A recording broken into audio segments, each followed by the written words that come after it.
A piece of advice that a lot of people who speak are given is that, you know, you should start with a funny story. And I read this piece of advice recently. It said you should begin with a funny story, but never mention politics, religion, sex, current social affairs, children, animals, work, or your football team. So I won't begin with a funny story. But I did come across this very beautiful reflection the other day, which I'll read to you now and hope you feel moved by it. If you love something, set it free. If it comes back, it will always be yours. If it doesn't come back, it was never yours to begin with. But if it just sits in your living room, messes up your stuff, eats your food, uses your telephone, takes your money, and doesn't appear to realise that you set it free, you probably gave birth to it.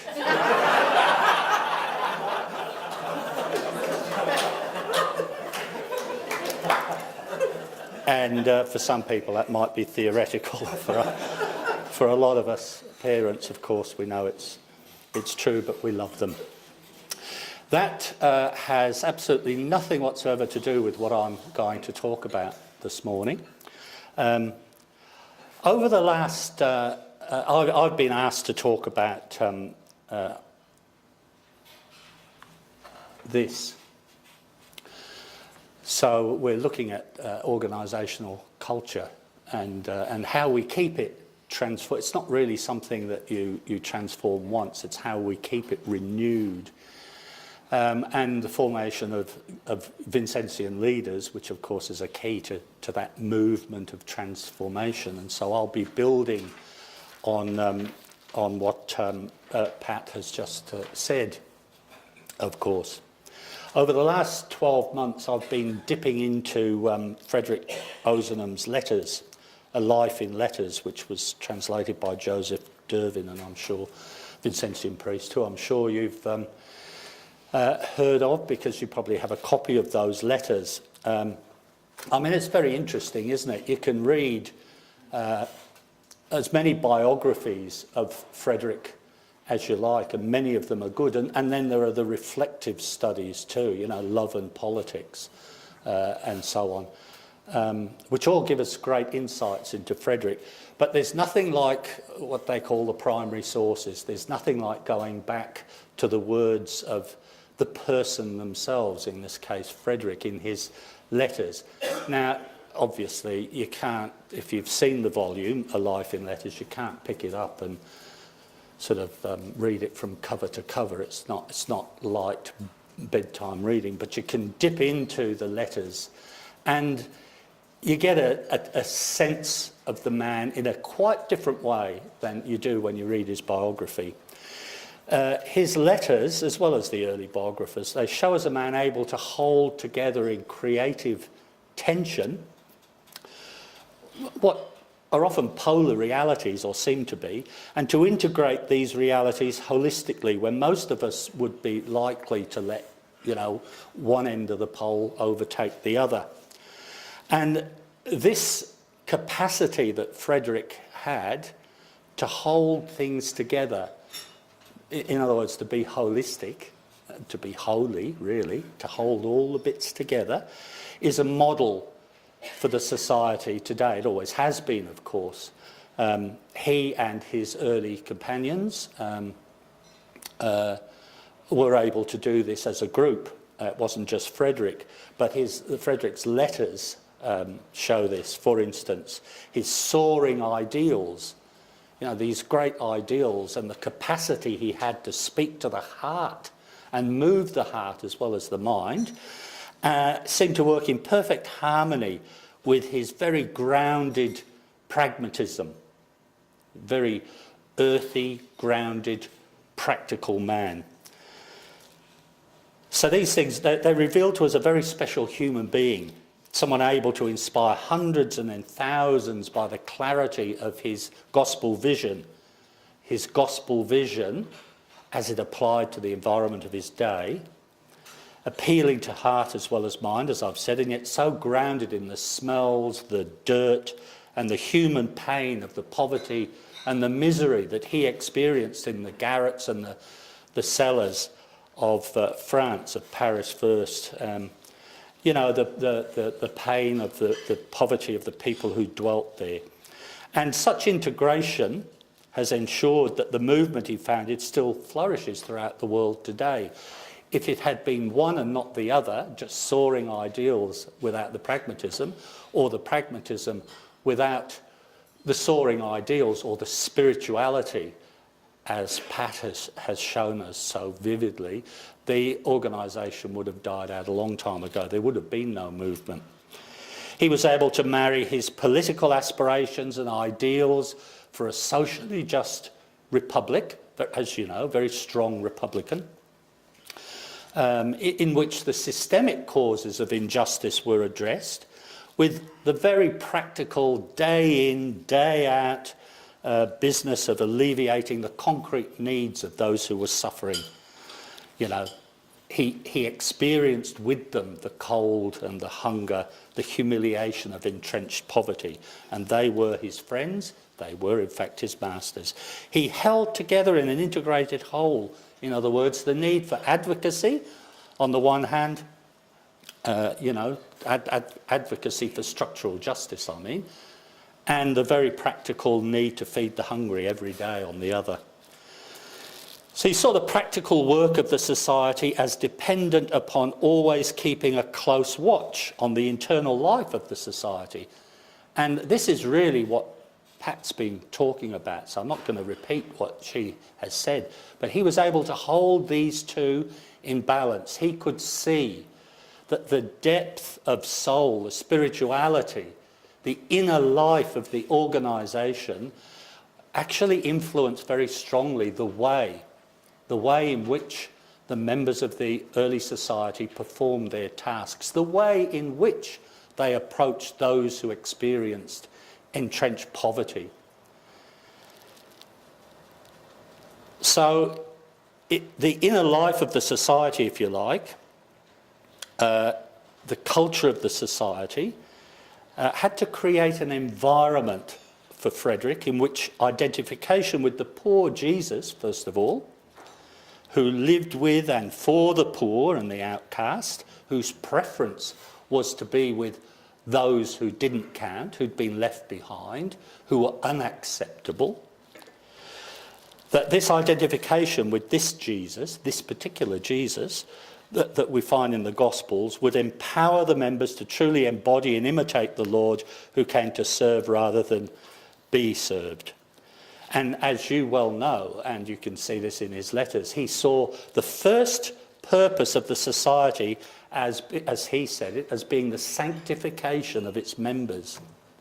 That was the first purpose. And it was out of that inner spiritual life that the movement, the urge, the compulsion to serve that poor Jesus in those around him came.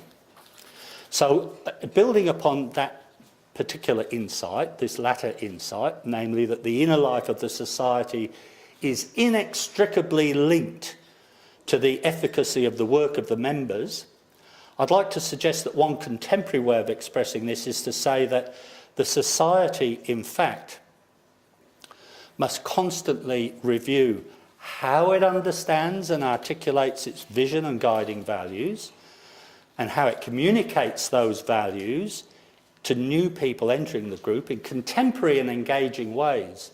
It's not just any old communication. The values, the vision has to be communicated, as it was with Frederick, in contemporary and engaging ways, ways that cause the heart to move and want to be part of this movement, and to constantly review how the society attracts and develops and supports new leaders to continue its unique story, how it helps them to inspire others to make the vision a reality, because this recognises the pivotal role played by leadership in maintaining a healthy culture, a healthy inner life. So focusing on these two absolutely vital and interconnected elements: the faithful articulation of the vision and the values of the society, and then ensuring that we attract and support good leaders, that people don't just fall into the position because no one, as Pat said, that it's seen as a vocation to lead. It's seen as a call to become holy ourselves as leaders. So this is the way we pay attention to looking at these two things especially. There are other things, but we haven't got time. But these two things especially, the vision and values, and then attracting and supporting good leaders, is the way we pay attention to the health of organisational culture, ensuring that it continues to transform the lives of those attracted to the group, so that obviously they in turn can effectively ensure that the organisation's mission is carried out in ever new but faithful ways. So these are the two areas I'd like us to briefly look at this morning. Now, I believe strongly that immense wisdom resides in groups like this. The answers to our questions, the directions we need to set, the models we need to adopt, and so on and so forth, lie here. And that the best learning occurs by sharing that wisdom in open, honest and trusting conversation.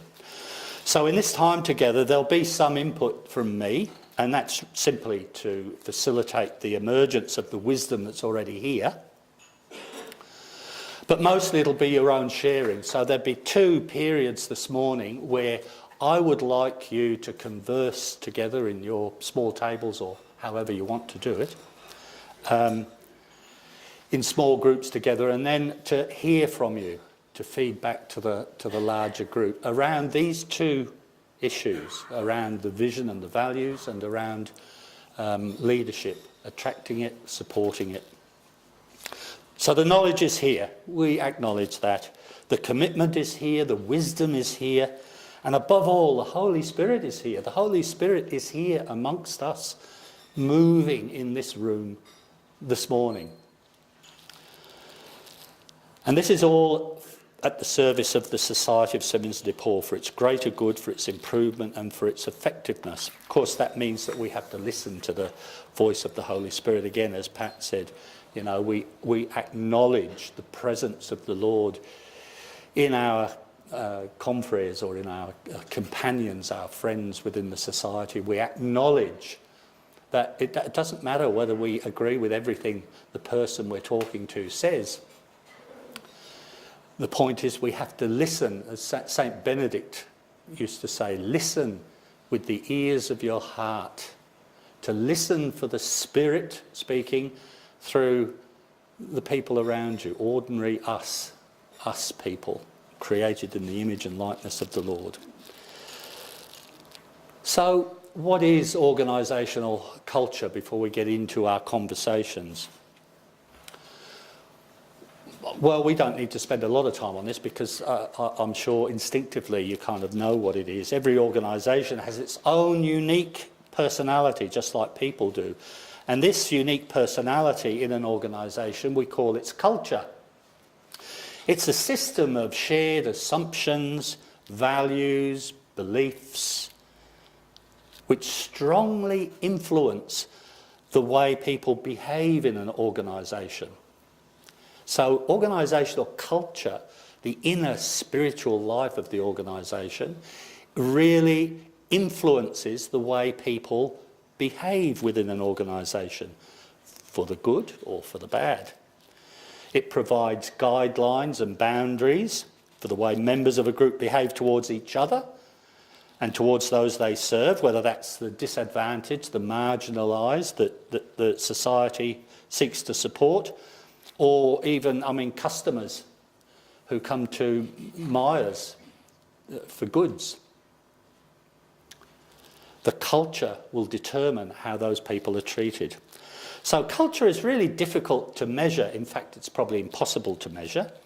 It can only be picked up or experienced by observing the behaviour of the members of the organisation. Someone new coming into our organisation picks up on the culture, gets a sense of the inner life of the organisation by looking at how people within the organisation exercise leadership, how members of the group relate to each other, how they understand and interpret their guiding values, and how they use these fundamental guiding values to influence the way they plan, the way they make decisions, the way they face issues, the way they provide services and so on. In other words, the values of an organisation are the well from which the organisation draws its wisdom and drinks from the well as it makes its major decisions, plans its way forward, recruits new people, and so on and so forth. Culture, then, in the word, is modelled. New members of a group pick it up through experiencing the behaviour and the attitudes of the existing members of the group. That's why every organisation, every conference, every grouping within the society or any other organisation must constantly be looking at how it's perceived by those who join it. Very importantly, of course, the culture of an organisation is always established by the founder of the group. Whether that's a business, if it's to be a successful business, Maya has to somehow adapt and translate the culture left to it by its founder, Maya, in order to be successful. So that might be the customer is always right, even when they're very wrong. So you bend over backwards for them. In the case of faith-based groups, faith-based movements and organisations like the Society, the founders were usually very charismatic figures. That's certainly the case in the case of the Vincentian movement and the Society. These were people who had a unique vision of the way things ought to be, the way the gospel ought to be lived out, a unique vision that attracted and resonated with thousands of people usually, who were inspired to sign up to the way of doing things that their unique movement espouses. Now they bequeath to their organisations, as Vincent, Frederick, all the heroes of the movement have bequeathed to you, this vision, this charism, this culture, which you have to constantly, as you know, interpret and reinterpret and translate and project and communicate in engaging ways that are meaningful today, not yesterday. So culture always emerges, in other words, from the vision and the guiding values first articulated by the founder of the organisation or movement. This is the benchmark for future generations whenever they analyse their culture.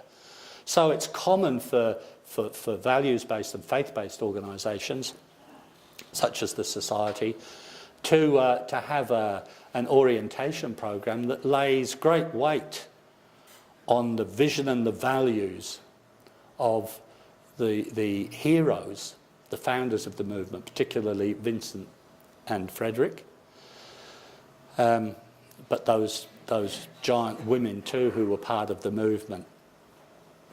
That's part of being an organisation that's constantly keeping alive its culture in new ways. The leadership program that has been a work of partnership with DePaul University, and which has as its source the inspiration that Pat was explaining. At its base, it's not like any other leadership course you could imagine, both level 1 and in a very special way, level 2, where you move into looking at leadership in ways that other organisations don't usually do. You, the society, have been leaders in this.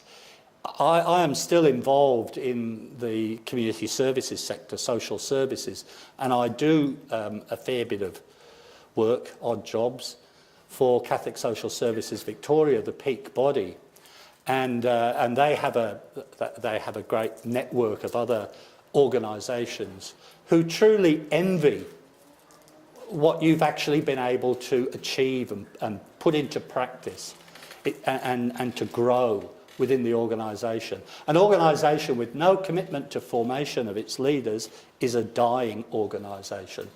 Now, there'd be lots of ways of doing that through formation programs, but this is one of the best. I have no doubt about that whatsoever. And I think you should be very proud that you are leading the field and acknowledged as leading by the agencies that are members of Catholic Social Services.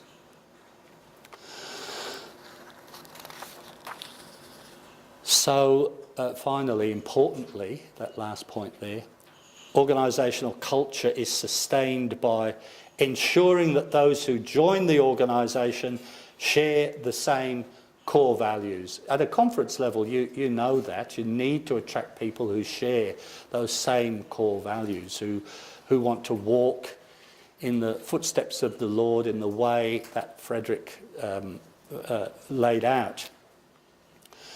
But it's also about ensuring that they have the capacity not only to relate to the original unique insight or vision and make it their own, but they can also retell and reinterpret the story, the original vision, in new, engaging and contemporary ways. This is part of being a good leader, and we all share that.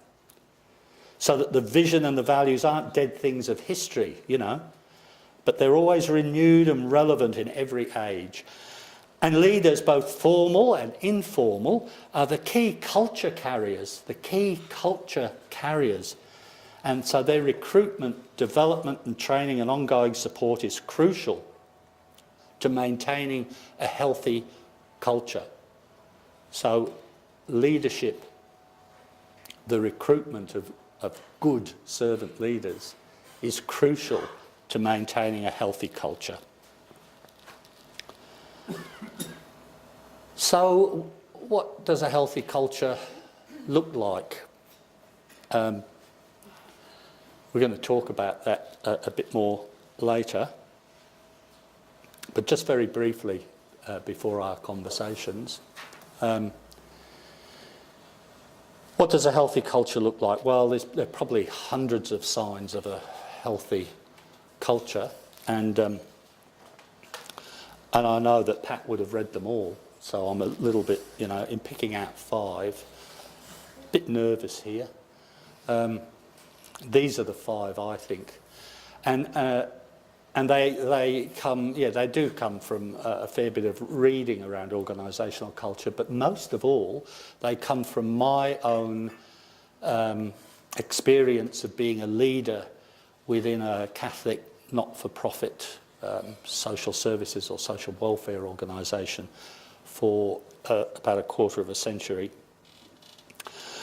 Well, I think the group, they're not listed here in any list of particular, they're not listed according to their importance. They're just plucked out and thrown up there. The group has a strong attachment to its originating story. Now, having said that they're not listed in an order of importance, this is the most important one of all.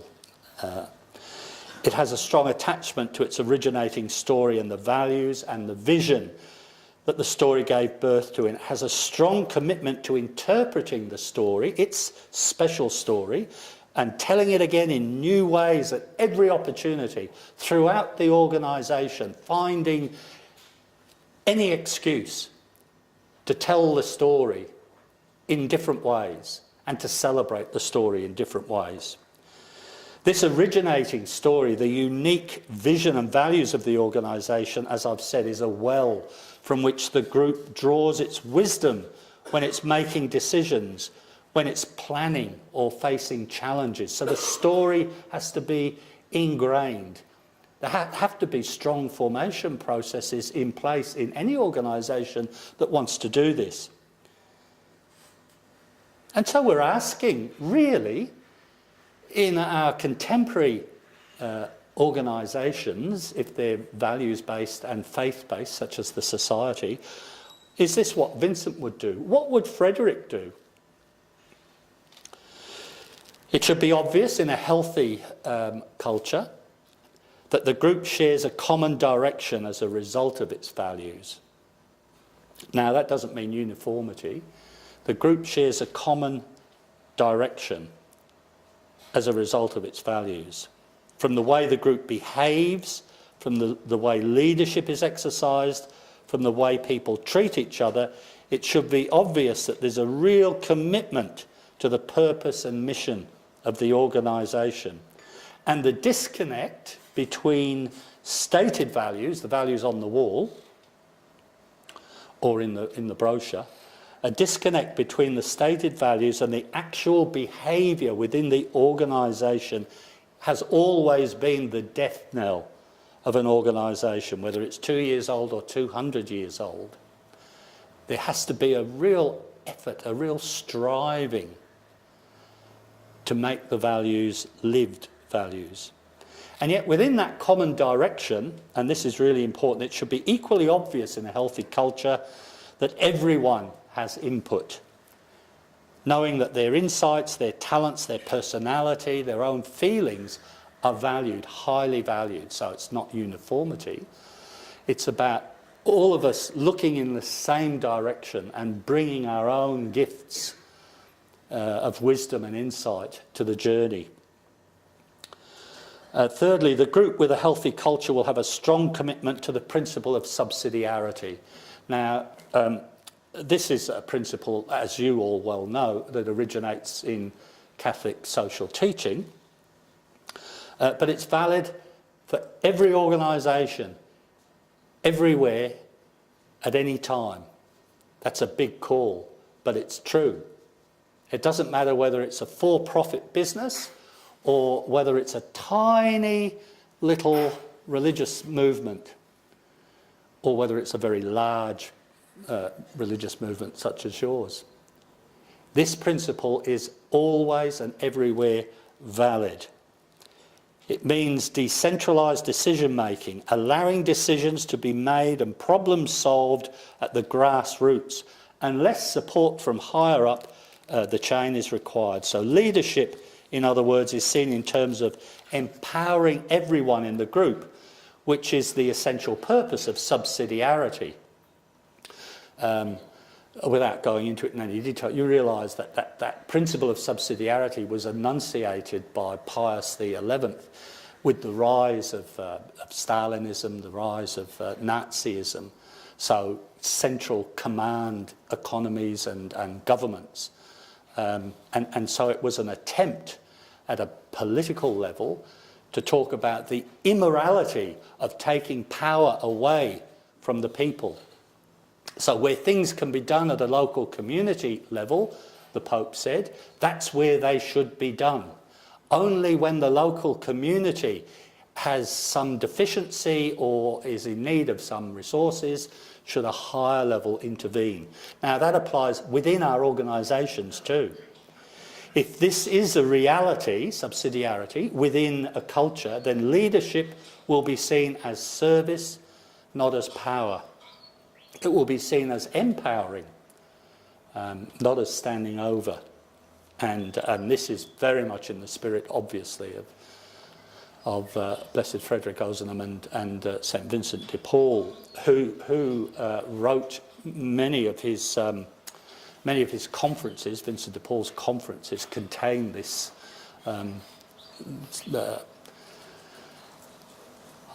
more than encouragement, this command to those who were to follow him that they should be servant leaders, as the one they follow came to serve rather than be served. The group's culture is strongly influenced, that's the next point there, by those it was created to serve. This is so clear in the life of Frederick Ozanam. The poor are our masters. something he said that was an echo of Vincent de Paul, of course. We learn, like Frederick, to think in a different way when we treat those who are experiencing poverty, hardship, disadvantage, powerlessness. When we treat them as friends, as our equals, if not our masters, we learn to think in a different way because we enter a different world. And we begin to see things through the eyes of those who are experiencing entrenched poverty. So we learn a group's culture is built on this, and the culture of the society very strongly so. And finally, for me, the hallmarks of community are far more evident than the hallmarks of a bureaucracy. Now, don't get me wrong at all. I've run an organisation too, and I am well aware of the need for effectiveness, efficiency, meeting targets and so on. But what we're talking about is that people's impulses within the organisation with a healthy culture are directed towards the good of others and concern for the well-being of others rather than just meeting the targets or personal ambition or any other motive. As I say, this doesn't mean efficiency and effectiveness are not priorities or that personal success and satisfaction aren't important, not saying that. Simply means that other goals are prior to these and the rest follows. And all, as with Frederick, must be held in balance. In such an organisation, the desire that people have for meaning and purpose in their work, the desire they have to be part of a community, and the requirement that they have to be honoured and respected as a unique contributor rather than a cog in the machine, all of these are honoured in a healthy culture. All of these were mentioned previously by Pat. So organisational culture, for good or ill, is largely shaped and influenced by an organisation's leaders. That's something that you all know. And now this certainly means those who hold formal office, either in a governance role, such as the councils, or in executive roles or paid roles, such as those employed by the society at the office here in Box Hill. But it also means those within an organisation who can be called the culture carriers. These people may have formal roles in terms of the culture, the mission, identity, or they may be members of the society or volunteers or staff who are so completely aligned with the mission, the spirit, the values and the vision of the society that they carry this culture with them. They might not have a formal title, but in that sense they're real leaders. In this conversation we've just had, we've named some of the elements that must be present in the culture of the society. And that helps to focus us, really. If you like, we've described what the society should look like. And I know there were lots of other really important points that were made that we didn't hear, but we'll capture them. So that's what the society should look like. That's how we would like to communicate our values to new people. So how does the society ensure that it identifies and attracts good servant leaders with the skills required today to lead the society in an increasingly complex world? And then what needs to be in place to ensure their ongoing development and support? How do we support our leaders, whether they're formal leaders or informal leaders? So in this next conversation, we want to be as concrete, excuse me, and as practical as possible. You're being asked basically in this next conversation to describe what you want to be in place or strengthened or improved to ensure that you have the capacity to recruit, train and support your leaders. They'll be your Vincentian culture carriers.